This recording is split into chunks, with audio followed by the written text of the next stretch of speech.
retomando essa definição, porque as características que perfazem a validade dos contratos, isso advém dos tempos romanos. Os romanos já exigiam que essas características estivessem presentes, que não eram características, eram requisitos para que houvesse a validade dos contratos. Então requeria-se que houvesse o agente capaz, já fosse maior de idade, certo? Objeto lícito, portanto, não podia ser nada ilícito ou impossível. Eu vou vender a lua. Ninguém vende a lua, né? Não tem cabimento, uma coisa dessa. Ou então a venda de drogas é ilícito. Então é alguma coisa que está prevista em lei no Código Penal. Não está? Então é um objeto lícito e forma prescrita ou não defesa em lei. Quer dizer, aquilo que já está estabelecido na lei e que não encontra nenhuma situação que possa penalizar ou que possa influir negativamente. Assim sendo, pode-se afirmar que contrato é negócio jurídico bilateral ou plurilateral, constituído com a vontade das partes e que tem por finalidade criar, modificar ou extinguir relações jurídicas de cunho econômico patrimonial. Para sua validade requer agente capaz, objeto lícito, forma prescrita ou não defesa em lei, não proibida por lei, né? A concepção do contrato obedece a alguns princípios que, de forma universal, são admitidos como fundamentais na teoria tradicional. A autonomia da vontade e seus reflexos jurídicos. Liberdade de contratar, vícios de consentimento e força obrigatória dos pactos. Essa ideia dos pactos também advém do período romano.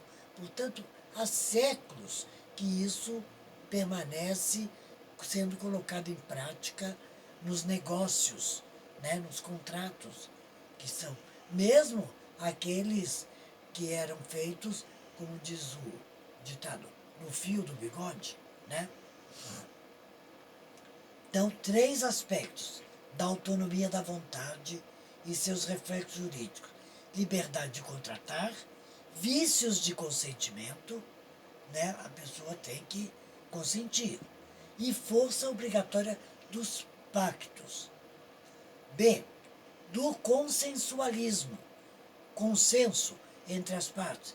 Chegou-se a um denominador comum, concordam, tanto uma parte quanto outra, com aquilo que está estabelecido e com as cláusulas que compõem aquele contrato. Essas cláusulas é que têm que ser muito bem lidas, muito bem observadas, para que posteriormente não se tenha surpresas desagradáveis.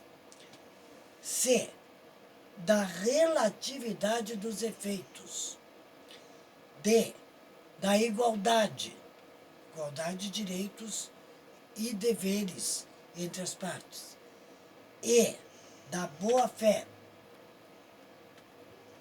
Então, nós temos aqui A, autonomia da vontade, B, consensualismo, C, relatividade dos efeitos, D, igualdade e E, da boa-fé.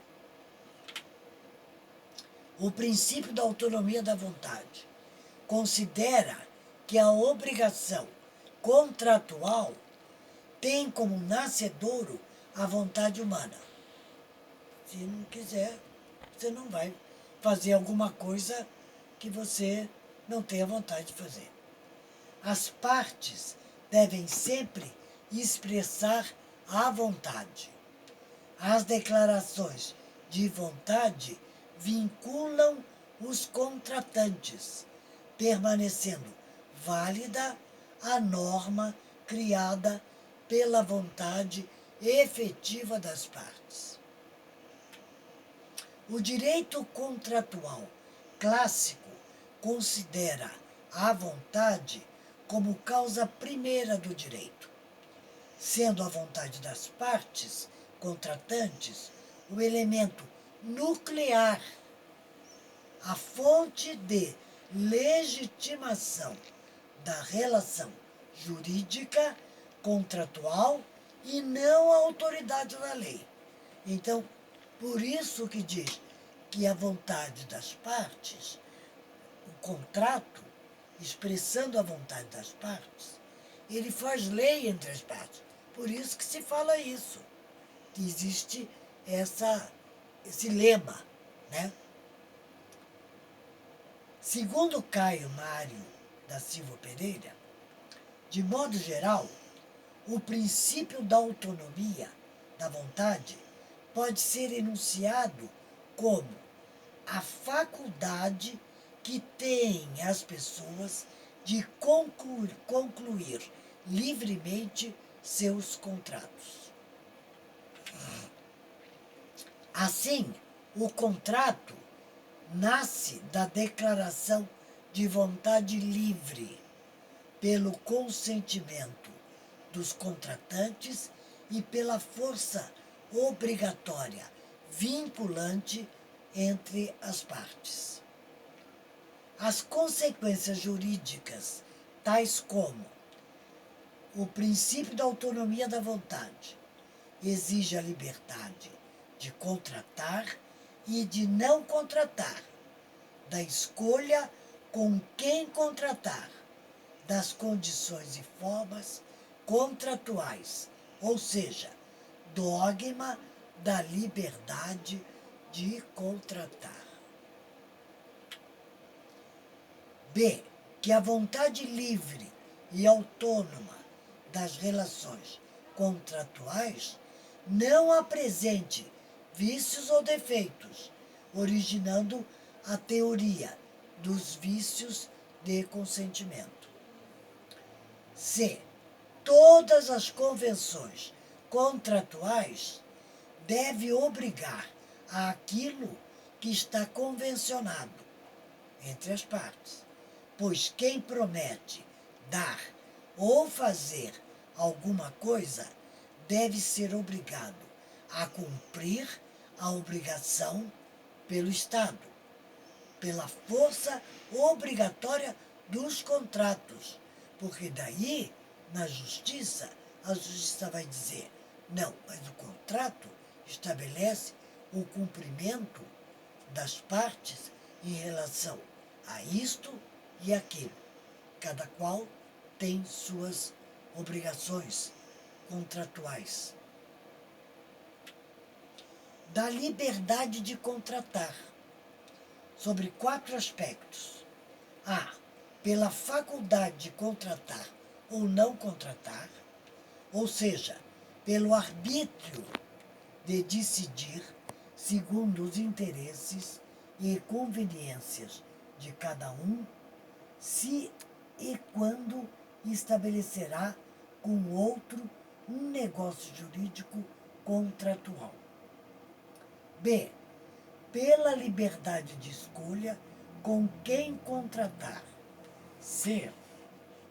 Pela liberdade de fixar o conteúdo do contrato, isto é, estipular condições, fixar obrigações e direitos, determinar prestações, redigindo suas cláusulas ao sabor do livre arbítrio dos contratantes. Por isso que eu falei, aí, nesse momento, essas cláusulas têm que ser muito bem pensadas para que, posteriormente, elas não apresentem surpresas. D. Por último, concluindo o contrato, este passa a constituir fonte formal do direito, garantindo a sua execução de acordo com a vontade dos contratantes. Duas limitações quase sempre foram impostas ao princípio da liberdade de contratar. A. As leis de ordem pública. B. Os costumes. E da questão dos vícios de consentimento. A respeito dos vícios de consentimento, se a vontade de um dos contratantes estiver viciada, possibilita a anulabilidade, ser anulável, né? Anulabilidade da avença, ou seja, que seja anulável o contrato, aquilo que foi acordado entre as partes. Cláudia Lima Marques enfatiza que o consentimento viciado não obriga o cidadão, sendo que o consentimento livre de vícios o obriga de tal forma que, mesmo sendo o contrato injusto ou abusivo, não poderia o mesmo ser revisto na visão clássica de contrato. Da força obrigatória dos pactos. A doutrina clássica pressupõe que o contrato é justo, haja vista que foi requerido pelos contratantes, sendo a vontade destes a expressão livre da aceitação de seus interesses individuais. Lógico que cada um vai defender os interesses que tem ao estabelecer aquele contrato de negócio. Sendo o contrato justo e o indivíduo livre para manifestar sua vontade, somente limitada por normas de ordem pública e costumes, resta evidenciado que a avença legalmente constituída passa a fazer lei entre as partes.